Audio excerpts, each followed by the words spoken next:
Hi, welcome to Computers for the Completely Clueless. I'm Lee Keller. And I'm Kim Cavanaugh. And we're not that clueless, and neither are you. Well, we don't think you're clueless, and it's kind of a computer term in a way. You know, people say get a clue and all that kind of stuff. Yeah. So what we're after is we're after instruction for people who may be new to computers, or maybe today, actually, we're going to talk a little bit about why some people are afraid of computers. Yeah.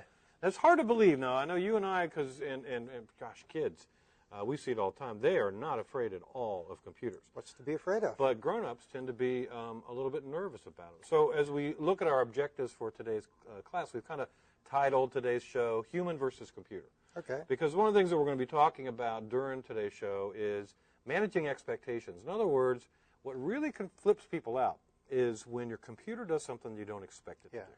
And that's, or doesn't do something that you did expect it to do. Exactly right. And, you know, you and I both do a lot of software testing, and that's what the software engineers always come back and say when we say, this didn't really work the way I wanted. They always say, what did you expect it to do? So we're going to look at the objectives for today's class here, and as we do that, we're going to take a look at this idea that computers sometimes do things that you don't expect them to do. And so we're going to talk about kind of human versus computer interface, managing expectations, and what to do when things go wrong. And we're also going to be going back and looking at the Windows interface that we started in our first episode. So we'll be taking a look at more of these things because, again, really what it's about, Lee, using a computer is about how the engineers designed the interface that you see as a human being. The GUI. And how you interact. What GUI? Oh, we're going to go right into some terms, aren't we? We didn't cover that one last week. No, we didn't. We'll cover it this week. But GUI means graphical user interface. Right. In It's other words, that pretty-looking thing that we get to click on instead of typing in commands like we used to do. That's exactly right, and that's what's changed in the last 25 years with computers. Now it's point and click and drag and drop. I was just thinking, I can't even remember the last time I had to launch a program by typing in a command, and we used to do that all the time. Well, maybe you used to do that, but I've never been one of those people who could do that. Okay. I want to see what I want a visual interface, and that's really my focus in a lot of my work is how to get a good visual interface that people find intuitive. And it's not always so easy to do with computers. Got to remember, you look at the old interfaces and everything. I am older than you. It's Kim's birthday today, 51. All right, thanks for getting that in, Lee. Appreciate that. But I've been playing with computers since the 70s, and before the PCs or the microcomputers were out at all. The changes have been phenomenal, and it's going to get more different as we evolve through this. It is, and there's a lot of study that goes into how people interact with their computers. And that's that human touch that you're talking about. That's exactly right, and you see it really in web design and software design, but specifically in web design, because web designers know they've only got a few seconds to capture your attention. So what do we do when things go wrong? And that's kind of the next thing that we're going to talk about. What do we want to look at to do this? Yeah, let's look at an example of something that might go wrong. And in other words, what do I do when something just doesn't work the way I expect it to? So we're going back to our computer desktop here.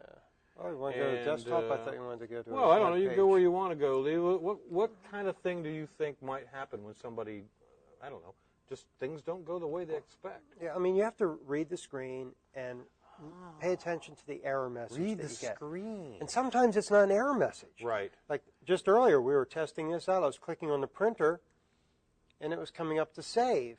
And I was having a problem with that. I restarted it. Right. That's a scary thing. I hate that.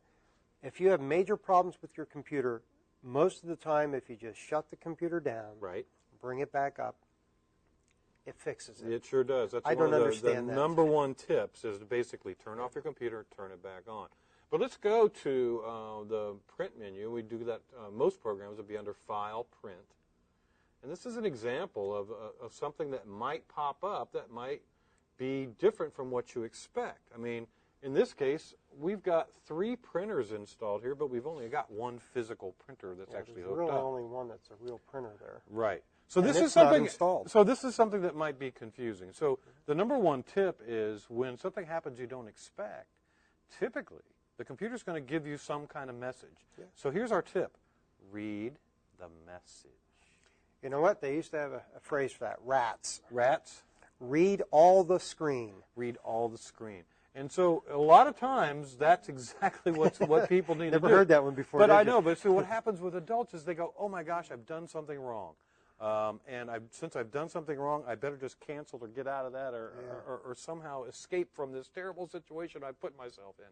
Well, it's not really that dire. No. And if you just learn to read the screen, read all the screen, and look for what the computer is asking you to do. Because it's assumed you were going to do something, you assumed something different, and now you've got something that you didn't expect. So the number one tip, read the screen. And I think we're going to take a break now, Okay. don't you think? And then we're going to come back and we'll do some more hands-on work and look at some other... Look at the desktop Look at the desktop a little bit more. And exciting for this week, we've got viewer mail. So viewer mail, all we'll right. take a look at that too. All right, we'll be back in just a minute with more from Computers for the Completely Clueless.